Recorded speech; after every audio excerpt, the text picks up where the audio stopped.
शिवाजी महाराज का इतिहास महाराष्ट्र में तो पढ़ाया जाता है, पर देश में पढ़ाया जाना चाहिए।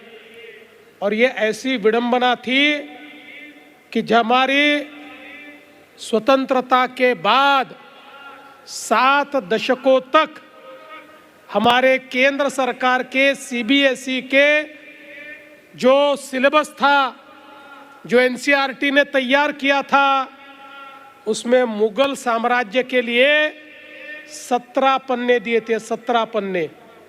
लेकिन छत्रपति शिवाजी महाराज और हिंदवी स्वराज्य के लिए 1 पैराग्राफ था, केवल 1 पैराग्राफ। लेकिन मैं धन्यवाद देना चाहूंगा हमारे नेता और इस देश के प्रधानमंत्री माननीय नरेंद्र मोदी जी को। उन्होंने इसको बदला और अभी जो नई एनसीईआरटी की किताब आई, सीबीएसई की किताब में, अब हिंदवी स्वराज्य को, मराठा साम्राज्य को 20 पन्ने मिले, 20 पन्ने।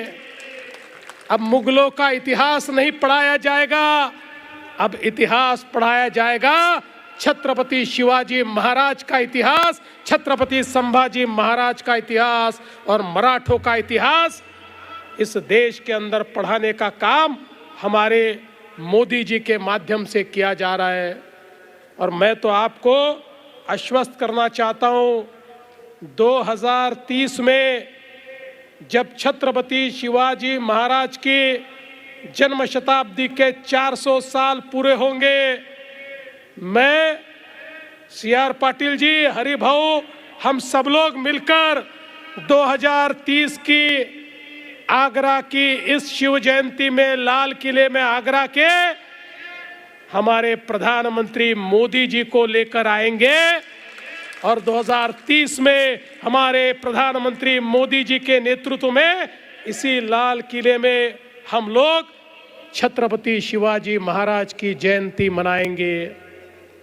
दोस्तों, इस देश में बहुत योद्धा हुए, सभी योद्धाओं ने बहुत अच्छा काम किया, योद्धाओं की कभी तुलना नहीं की जाती। लेकिन इस सब से छत्रपति शिवाजी महाराज अलग थे, बिरले थे, क्योंकि वो काल ऐसा था जिस समय मुगलों ने पूरे भारत पे अपनी प्रशासनिक पकड़ बना ली थी।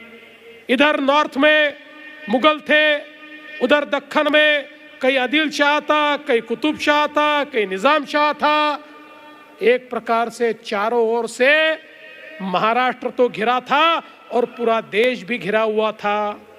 और कई सालों तक लड़ते लड़ते हमारे कई रणबांकुरे थक गए और उनमें से कई लोगों ने मुगलों के साथ समझौता कर लिया कि हमारी जनता को आप मत सताइए, हम मान लेते हैं कि आप हमारे नेता हैं, आप हमारे राजा हैं, हम आपको चौथाई देंगे और हमारा राज चलता रहेगा।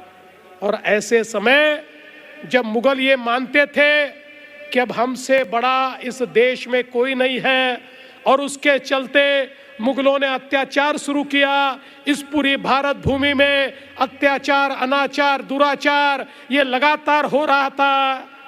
ऐसे समय आई जिजाऊ माँ साहब ने छत्रपति शिवाजी महाराज को शिक्षा देते हुए बताया कि तुम्हें इन मुगलों के अधीन काम नहीं करना है, तो आपको राजे एक ऐसा स्वराज्य तैयार करना है जो यहाँ की जनता का राज होगा, जो रैयत का राज होगा, जो आम आदमी का राज होगा, जहाँ पर सबके साथ न्याय होगा।